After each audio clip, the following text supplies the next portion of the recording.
Tema 6. La Iglesia, espiritualidad y cultura en Occidente, entre los siglos XIII y XIV. La Iglesia, del apogeo a la crisis. Las grandes figuras del papado. Inocencio III. El siglo XIII fue el momento de mayor esplendor de la Iglesia medieval. El primer concilio ecuménico de Letrán, en 1123, consagró la primacía de Roma sobre el resto de iglesias nacionales y proclamó la sumisión al Papa de toda la cristiandad, sin excepción, en cuestiones de religión y moral, desde el emperador hasta el último de los cristianos. Así triunfaba la concepción teocrática de Gregorio VII, reafirmada en el segundo concilio económico de Letrán en 1139, al afirmar que Roma es la cabeza del mundo y la máxima expresión de la teocracia, según la cual todo debe estar sujeto al Papa, tanto emperadores como reyes. Inocencio III, desde 1198 al 1216, fue quien llevó a la práctica y ejerció la teocracia de un modo más rotundo, logrando el apogeo del Papa. Fue proclamado Papa a los 38 años de edad, el 8 de enero de 1198, con una sólida preparación intelectual, ya que había estudiado teología en París y derecho en Bolonia con el célebre canonista Ugucio, el cual le imbuyó las ideas teocráticas.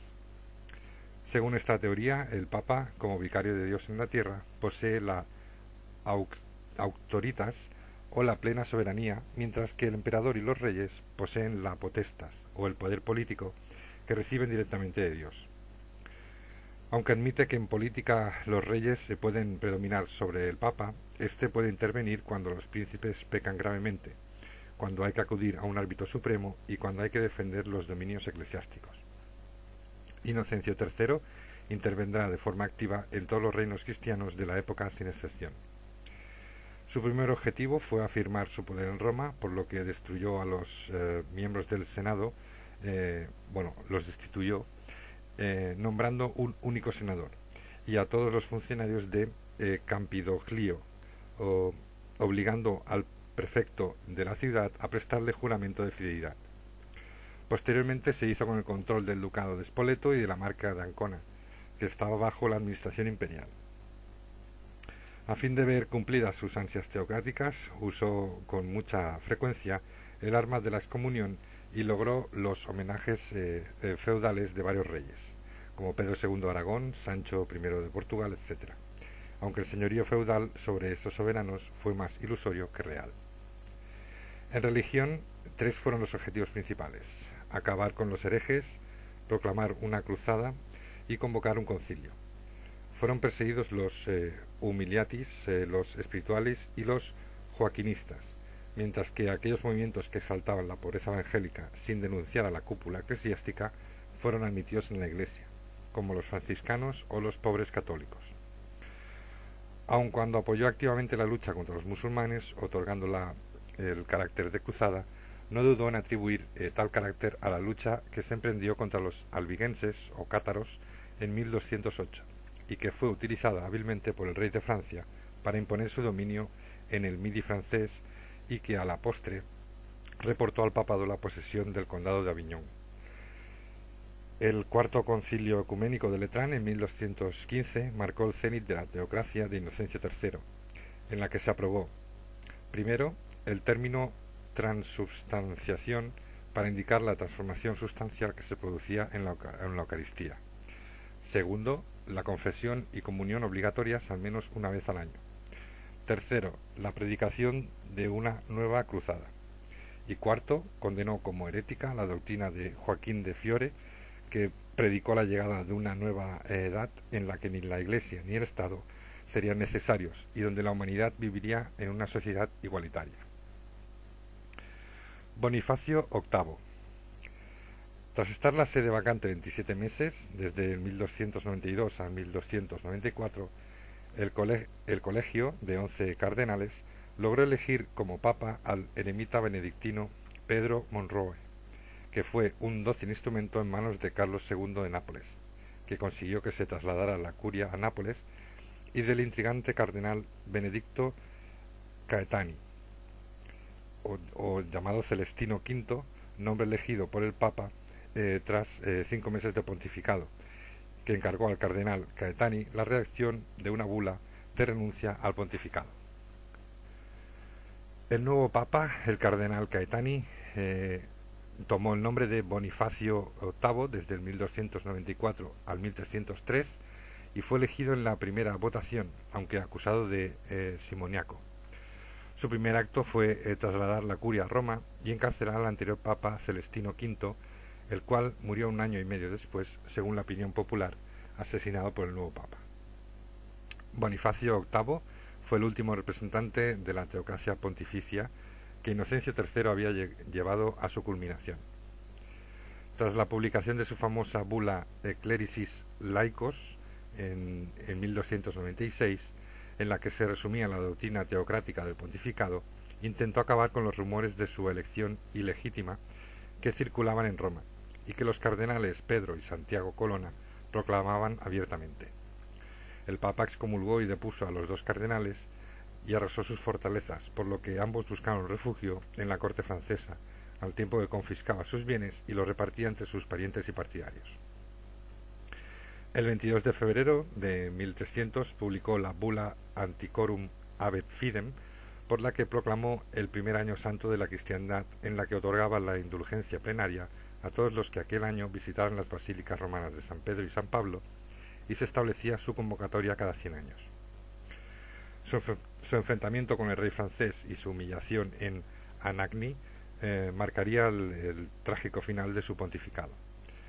En el plano personal, tal vez fue el Papa con mayor protagonismo y delirios de grandeza. La época de las grandes crisis.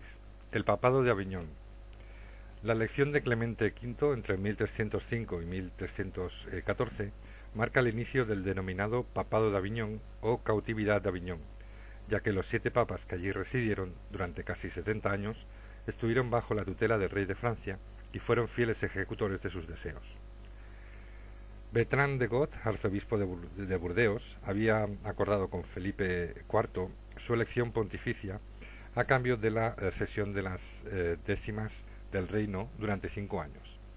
Fue coronado en Lyon y trasladó la curia a Aviñón. Convocó un concilio ecuménico en Vienne en 1311, donde disolvió la Orden de la Temple en 1312, con la bula Vox in Excelso, acusando a los templarios de no cumplir sus obligaciones y caer en la herejía. Ordenó repartir los bienes de la Temple entre la Orden del Hospital, yendo a parar muchos de ellos a la Corona de Francia, y sus principales dirigentes fueron condenados a la hoguera. Encabezó a los papas nepotistas aviñonenses, ya que elevó a la púrpura a 5 sobrinos y a sus familiares laicos los promocionó con cargos lucrativos en los estados pontificios. A fin de evitar que los cardenales italianos eligieran a un compatriota que traslada la curia a Roma, elevó el número de cardenales franceses a 17 frente a 6 italianos. La política centralizadora del papado de Aviñón. El nuevo papa, Juan XXII, de entre 1316 a 1334, prosiguió la política de asentamiento en Aviñón, a pesar de que las primeras voces se alzaron pidiendo el retorno a Roma, clamando contra el nepotismo descarado y contra su enfrentamiento personal con el emperador Luis IV de Baviera, en lo político, y con los franciscanos en lo espiritual. En la familia franciscana había surgido la rama de los espirituales, que reivindicaban la pobreza de Cristo, pero el Papa promulgó una bula declarando herética tal doctrina, condenando a la hoguera a los frailes espirituales, que de modo despectivo fueron llamados fraticelli, o lo que sería frailecillos. En el campo teológico, Juan XXII defendió que sólo tras el juicio final y la resurrección de los muertos se alcanzaba la visión beatífica de Dios, doctrina de la que tuvo que retractarse ante los cardenales en el lecho de su muerte. Fue el gran impulsor de la burocratización durante el periodo aviñonés. Creó el registro de la Cámara Apostólica como mecanismo financiero de la curia, con un minucioso asiento de entradas y salidas a cuyo frente se encontraba el cardenal Camerarius. Reorganizó la Cancillería y creó el Tribunal de la Sacra Rota por turnos. Otros organismos importantes fueron la limosneria, encargada del reparto de limosnas a los pobres, y la penitenciaria, encargada de dilucidar todas las apelaciones y dispensas que llegaban al Papa. Los gastos del papado fueron creciendo, por lo que se aumentó las tasas sobre los cargos y beneficios eclesiásticos que controlaban los papas. Todo estaba tasado y era poco para cubrir los enormes gastos que generaba la curia, lo que redundó en la imagen poco ejemplar de aquellos papas. El restablecimiento de la autoridad pontificia en Italia. Gil de Albornoz. La ausencia de los papas en los estados pontificios hizo que muchas familias señoriales ejercieran su poder sin limitaciones, actuando como señores de sus dominios. El nuevo papa Inocencio VI, entre 1352 al 1362, comprendió que, aunque ausente de Italia, debía poner orden en los estados pontificios y en Roma. La presencia en Aviñón del cardenal español Gil de Albornoz, exiliado de Castilla por su enfrentamiento con Pedro I en 1350, y su experiencia guerrera, propició a que Inocencio VI le enviara a Italia como su legado, en el periodo de entre 1353 a 1357, para poner orden en los estados pontificios. En una segunda legación, entre 1358 al 1364, Albornoz recuperó Bolonia y puso orden en el patrimonio de San Pedro, conquistando y construyendo numerosas fortalezas que puso bajo su control directo. Gil de Albornoz ha pasado a la historia de la Iglesia y de Italia como el hombre que hizo posible el retorno de los papas a Roma y también como un gran legislador, con las constituciones. El primer intento de regreso a Roma lo hizo Urbano V entre 1362 a 1370, pacificados ya los estados pontificios, que llegó en 1367 siendo recibido por Albornoz, aunque 3 años después retornó a Aviñón. La elección del nuevo papa recayó en el francés Gregorio XI entre el 1370 y 1378. La inestabilidad en Francia por la Guerra de los 100 Años y los tumultos que empezaban a surgir en los estados pontificios obligó al papa a trasladarse definitivamente a Roma en 1376. 6 cardenales se negaron a acompañarle, acto que presagiaba el futuro cisma.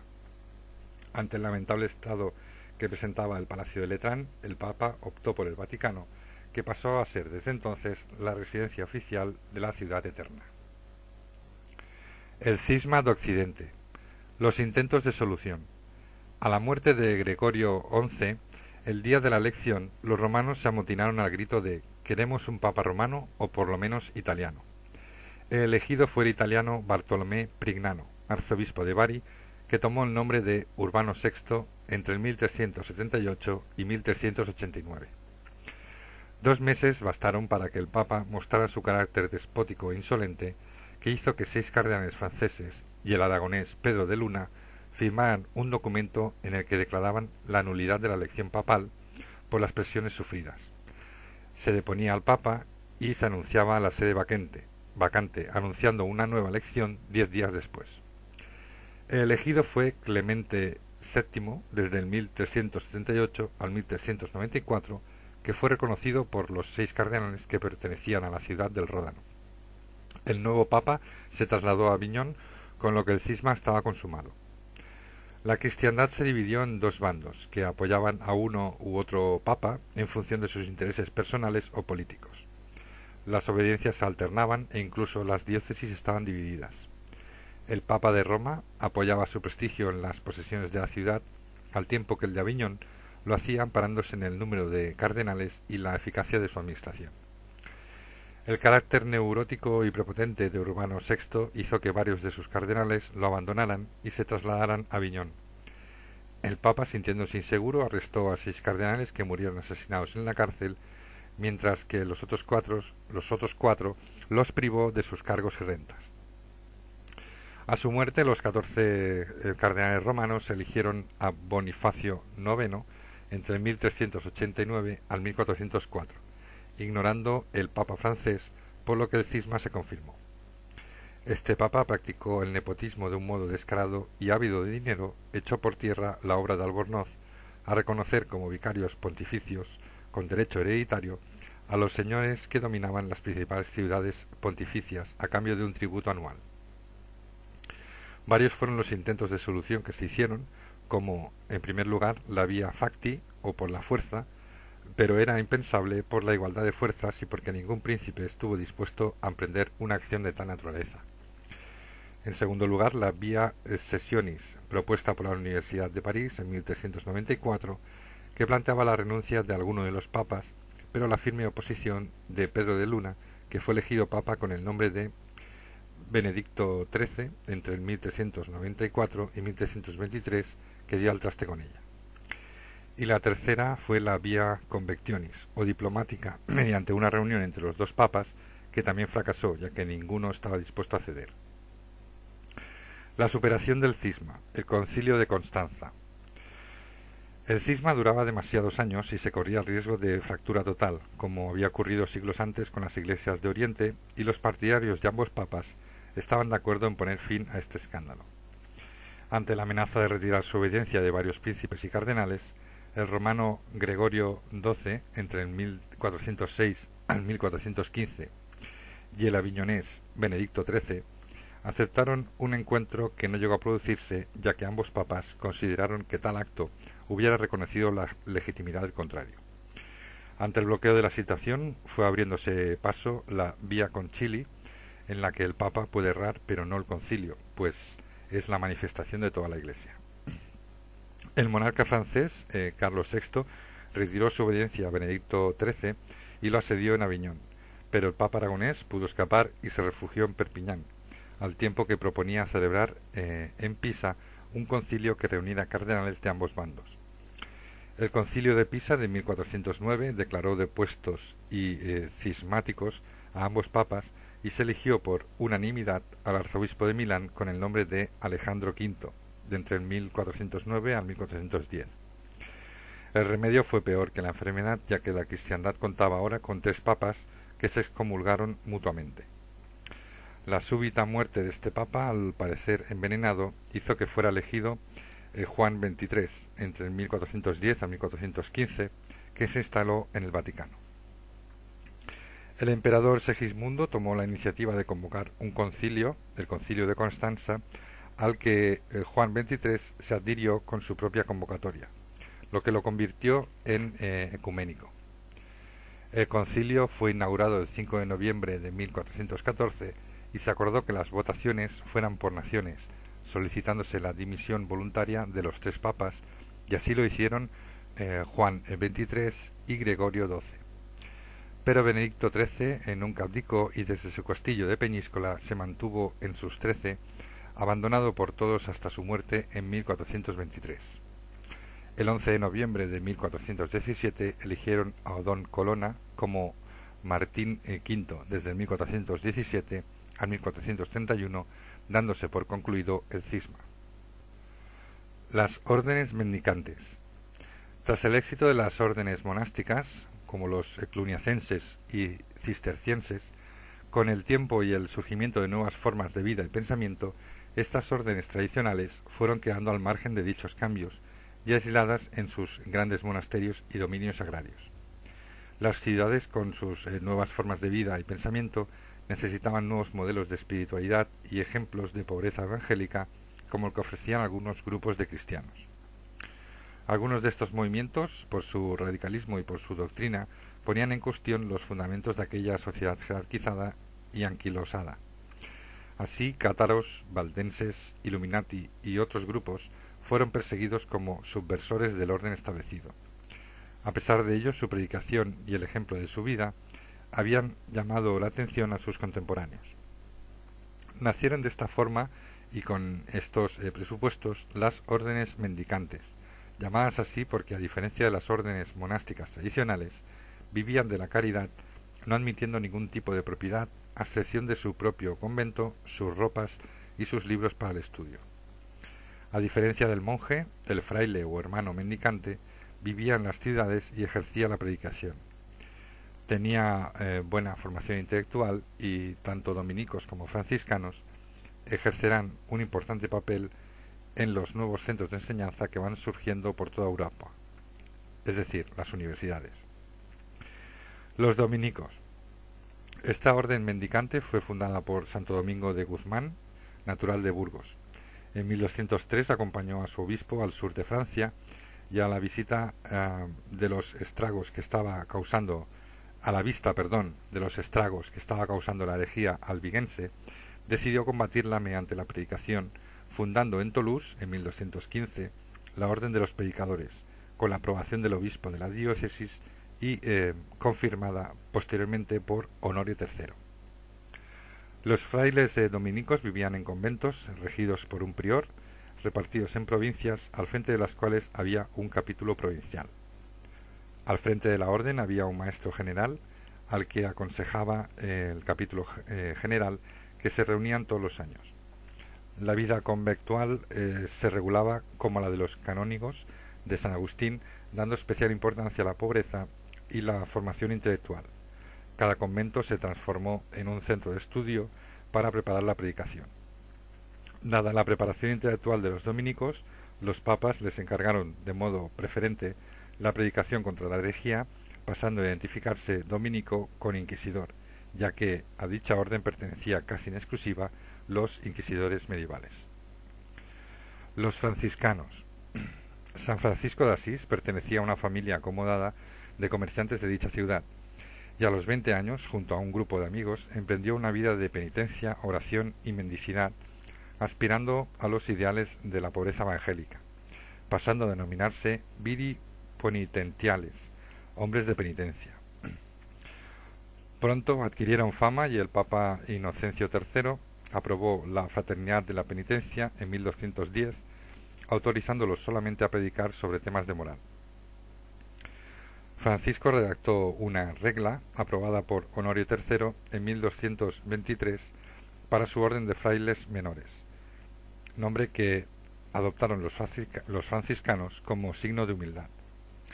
Murió el 3 de octubre de 1226 tras reivindicar en su testamento para sus frailes la pobreza, el amor mutuo y la humildad, que serían las señas identitarias de los franciscanos.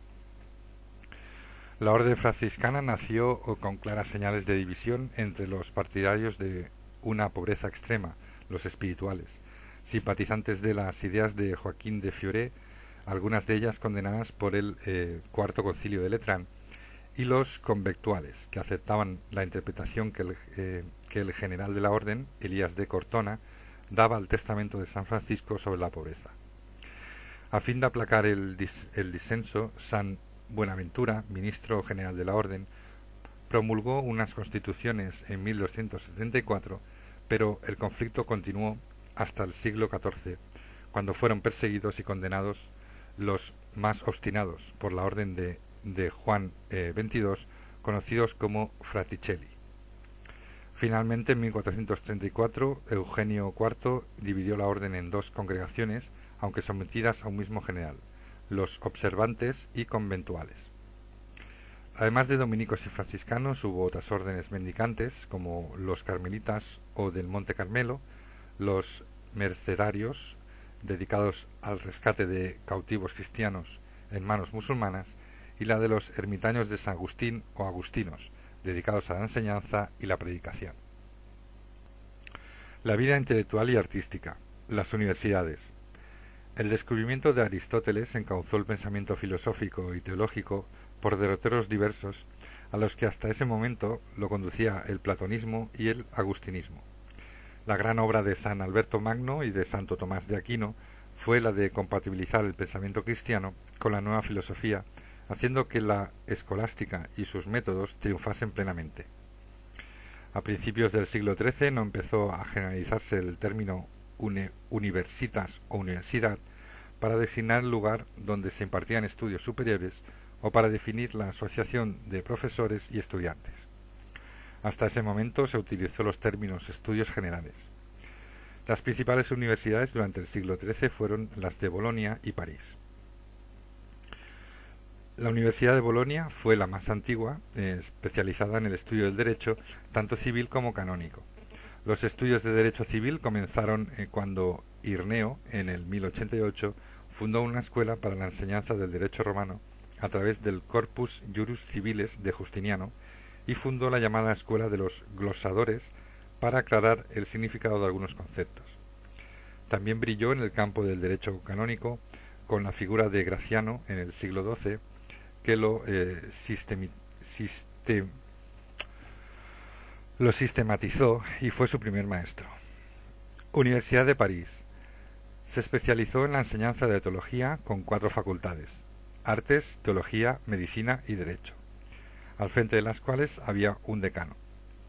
Al ser la más numerosa, la de las artes, su decano actuaba como rector. Los alumnos empezaban sus estudios en la Facultad de Artes, donde tras superar el trivium y el quadrivium, obtenían el título de bachiller o licenciado en artes. El resto de facultades otorgaban el título de doctor. Papas, emperadores y reyes comprendieron la utilidad que podían prestarle los estudios generales que, desde mediados del siglo XIII, empezaron a llamarle universidades, y se aprestaron a crearlos y a controlarlos de tal manera que a finales de la Edad Media se habían fundado más de 70. La difusión del aristotelismo, los grandes intelectuales. La Escuela de Traductores de Toledo y de Palermo eran las 2 vías más importantes de acceso a Occidente y al conocimiento de los autores griegos, sin olvidar el contacto directo con dichas fuentes tras la toma de Constantinopla en 1204 por los cruzados. La filosofía hasta entonces se había basado en los pensamientos platónico y agustiniano. El aristotelismo es un sistema filosófico ajeno a las verdades cristianas reveladas, por lo que en un principio las obras de Aristóteles, aunque acogidas con admiración, no dejaron de causar cierto temor, ya que podían entrar en contradicción con la fe cristiana. Por ese motivo, el Concilio de París, en 1210, prohibió la difusión y estudio de dichas obras, y el Papa Gregorio IX ordenó una revisión de las mismas. Cuando tras la labor de Santo Tomás de Aquino y de San Alberto Magno, Aristóteles haya sido incorporado al sistema ideológico, será obligatoria su lectura para todos los estudiantes en la Facultad de Artes. 2 eran las opciones que se plantearon los intelectuales del siglo XIII, todos ellos eclesiásticos, dominicos y franciscanos, ante el reto del conocimiento de las obras de Aristóteles. Proseguir con la tradición místico-especulativa, con San Buenaventura, o intentar hacer compatible y digerible la filosofía aristotélica con las verdades reveladas. En este estudio está Santo Tomás de Aquino y San Alberto Magno. Para San Buenaventura, la afiliación platónico-agustiniana, el objeto del conocimiento humano es Dios, y a él accedemos por 3 caminos: mediante el estudio de su manifestación, a través de la naturaleza de nuestra propia alma o a través del misterio de la Trinidad. La labor de adaptación fue iniciada por el dominico San Alberto de Colonia o Magno entre el 1193 al 1280 y llevada a cabo por su discípulo Santo Tomás de Aquino entre el 1225 al 1274, que parte de un supuesto para el que fundamentalmente la verdad es una, y por consiguiente no puede haber contradicción entre la verdad revelada y la racional, entre la fe y la razón, entre lo que nos dice la filosofía y nos enseña la teología. Sus célebres obras, Summa Filosófica y especialmente la Summa Teológica, representan el apogeo del pensamiento occidental del siglo XIII. La crisis del pensamiento medieval y el fin de la escolástica. En el pensamiento filosófico-teológico del siglo XIII fueron París y Oxford los 2 grandes centros del saber, y en ambas universidades asentaron sus bases los defensores y los críticos del pensamiento aristotélico tomista. Las primeras críticas a la Summa de Santo Tomás vinieron de sus rivales tradicionales, los franciscanos, que tuvieron en Oxford su mejor medio de difusión. El franciscano Juan Duns Scoto, entre 1266 a 1308, criticaba el equilibrio alcanzado por Santo Tomás entre la filosofía y la teología. Para Duns Scoto no tiene por qué haber una única verdad, sino que, como decía Averroes, la verdad puede ser múltiple. Mientras que los tomistas mantenían que el mundo que vemos era el único posible creado por Dios, Duns Scoto sostenía que, gracias a la libertad de Dios, podía haber existido un mundo contrario al que hizo. Será otro franciscano, Guillermo de Ockham, muerto en 1349, quien con su pensamiento llevó hasta sus últimas consecuencias el pensamiento de Duns Scoto sobre la separación entre teología y filosofía, entre fe y razón. Fue el máximo representante del nominalismo, filosofía que negaba la existencia real de los conceptos universales, que eran simples abstracciones de la mente sin ningún tipo de existencia. Fue el inventor del principio de economía de razonamiento, por el cual no había que multiplicar la existencia de entes o causas no necesarias para explicar un hecho. Así, la explicación más sencilla y suficiente era probablemente la verdadera, aunque no necesariamente. Ockham y el averroísmo, con su teoría de la doble verdad, abrieron una nueva forma de pensamiento, la llamada vía moderna, que llevará a un mayor interés por la física, las matemáticas y la lógica, rompiendo la unidad de pensamiento que caracterizó el siglo XIII. El siglo XIV, el siglo de grandes crisis, conducirá en el plano intelectual a la decadencia de una escolástica que no tiene más que ofrecer, aparte de las discusiones formales entre las distintas escuelas, con un lenguaje lleno de tecnicismos y ajeno a las nuevas cuestiones que interesaban al hombre y que surge con el Renacimiento y que se plasmarán en el humanismo. El arte gótico. El gótico es el arte representativo del siglo XIII. Ya desde principios del siglo XII empieza a usarse la bóveda ojival, típica del gótico, junto al arco de medio punto característico del románico. No hay ruptura entre ambos, sino un proceso de evolución. La bóveda ojival permitió construir edificios más airosos, más altos y menos pesados, con lo que los gruesos contrafuertes románicos fueron sustituidos por ligeros arbotantes y se ganó luminosidad gracias a la existencia de numerosas y grandes vidrieras.